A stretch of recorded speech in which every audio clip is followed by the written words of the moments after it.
Kkiriza era otwale obulokozi. Essomo lyaffe olwaleero liva mu kitabo kya Isaaya essula ya 5:2 kuva akanyiri akasooka paka ke-15. Naye akanyiri akasooka n'akokubiri bugamba nti, zuukuka, zuukuka, oyambale amaanyi go, gwe Zayuni. Yambala ebyambalo bye eby'obuyonjo, gwe Yerusaalemi, ekibuga ekitukuvu, kubanga okuva leero temukyayingiranga mu ggwe nate atali mukomole n'atali mulongoofu. Wenkunkumula enfuufu, golokoka otuule wansi, gwe Yerusaalemi.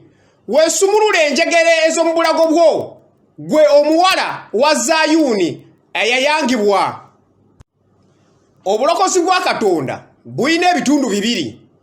Ekitundu ekisooka kya Katonda ate ekyokubiri kyaffe.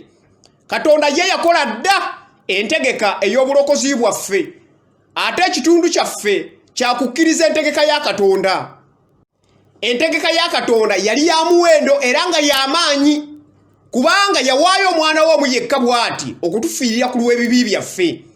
Era Yesu Kristo bwe yatuukiriza entegeka ya Kitaawe nga bamukomeredde ku musaalaba, ye yennyini yagamba nti, kiwedde, n'akutamya omutwe gwe n'awaayo omwoyo gwe. Yokaana essula ya 11:3 bw'egamba. Amazima gali nti Yesu Kristo yazuukira ku lunaku olwokusatu era n'alabikira abo 12 era ne basanyukira obuwanguzi bwa Yesu Kristo ku musaalaba. Ekitundu ekyokubiri eky'obulokozi kikyali kyaffe. Obulokozi kwe kukoowoola buli omu eyeebase mu bunnya bw'ebibi bye.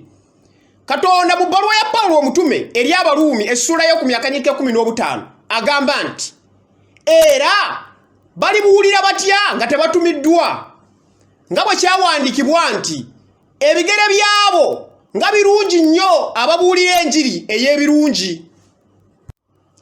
Abakristaayo bangi kati abasinga babisi ate bali mu tulo, era nga tebaagala kuva gye bali okudda Mukama gye yabayita okuweereza.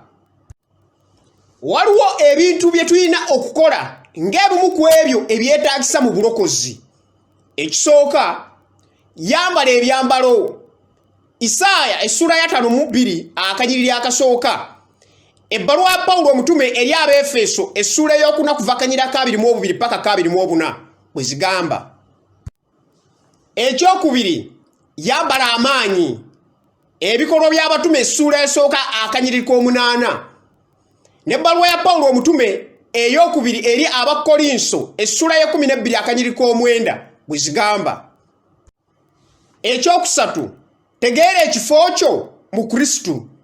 Ebbaluwa ya Pawulo omutume eri Abaefeso essula ey'okubiri kuva akanyiriri k'5 paka k'6 bw'egamba. Mu lugero lwa Yesu Kristo mu Luka essula ya 15 kuva akanyiriri k'11 paka ka-32 tulaba nti omutabani omuto ng'amaze okudda eri kitaawe, kitaawe yamuwa ebyo byonna bye yeetaaga, era n'omutabani naye yamala kukkiriza n'okwaniriza ebyo kitaawe bye yamuwa. Olwaleero leka tukkirize era tutwale obulokozi bwaffe mu Yesu Kristo. Amiina.